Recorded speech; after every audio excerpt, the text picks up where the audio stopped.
What it is, it's your boy Dutch the Damon, and you now watching Damon Time with Dutch. On today's episode of Street Stories Uncut, we over East Baltimore up that hill with it, man. Now, this situation took place many moons ago. I was over East Baltimore in that real ghetto. But before I hop off in the storytelling mode, I'm gonna need all my loyal followers to support the channel. The Cash App will be listed above the video. Now that we got that out the way, let's get it. Now, this situation happened long as shit ago. It happened like probably 6 months before I went to prison. I was still a hopper then. So yeah, I had just came from Monument Street. I was down there window shopping, looking for shit. I ain't see nothing I wanted, so I went on ahead and dipped. So as I'm walking back up Patterson Park, as I'm reaching Federal Street, right, I noticed this group of girls on the right side of the streets. They were sitting on the steps. Had the music going, little grill on the front. Probably was like 13 of them over there. But they all looked cool from what I could see. So you know I was looking over there. So as I'm about to cross Federal Street, one of the girls holler out, "Hey boy, we like Converses. We like Converses." So I'm like, oh, okay. I had on some blue Chuck Taylor Converses, summertime back then. You know how we used to wear them with the top of the Converse flipped down. So I get the cheesing and shit. And shorty yell out like, "Hey boy, come here, my homegirl wanna talk to you." So I'm like, yeah. I'm too pumped. I get to walk across the street immediately.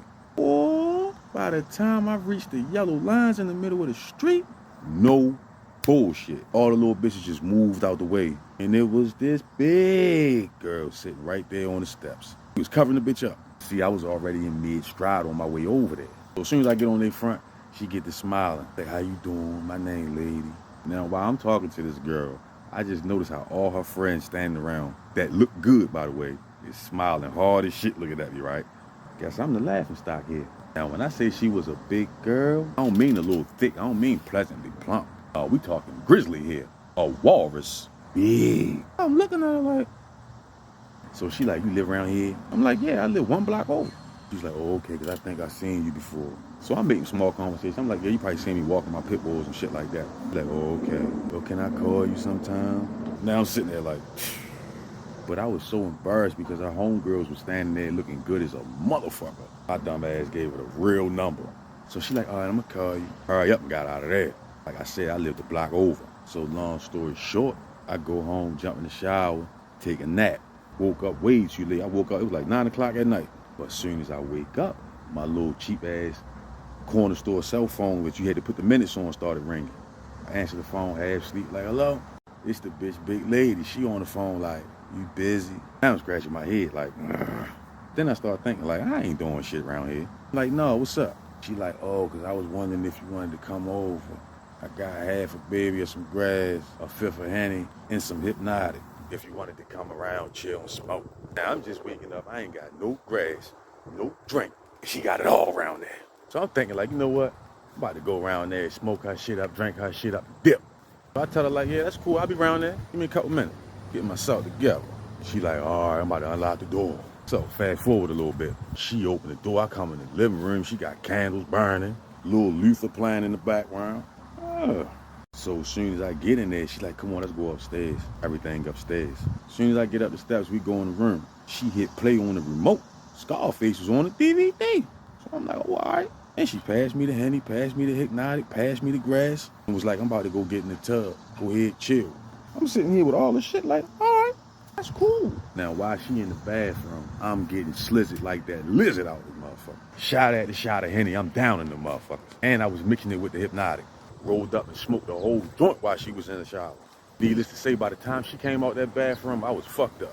I can remember, I was drunk. I was laid back in a chair, like drunk sleep for real. Now, she must have came out the shower because she woke me up, tapping on me and shit. When I come to, she's standing in front of me with nothing on but a big ass beach towel. She grabbed my hand, pulled me out the chair, helped me stand up, right?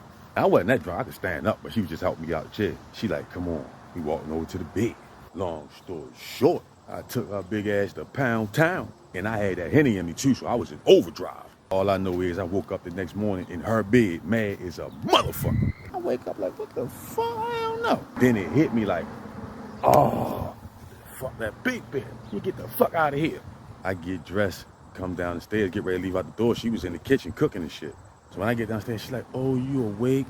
Looking at her like, I'm like, "Yeah, man, I'm about to get up out of here."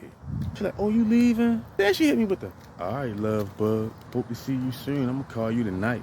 So I'm like, leave out the house. Man, that bitch must have told all her homegirls she was my girl or something. Remind you, it was like 13 girls on that front that day. That all was from right there in that area. This no bullshit. After that shit, I could literally be walking to the store, coming out of a store, and I'd try to holler at a female around there, and they'd be like, oh, no, don't you fuck with lady? Like, what? Man, that shit was embarrassing. And 6 months later, when I went to prison, right, there was a nigga in there from East Baltimore. He was my barber and shit. We used to trade stories with each other. I was telling him this same story I just told y'all. This nigga told me, like, yo, I know her. She did me the same way.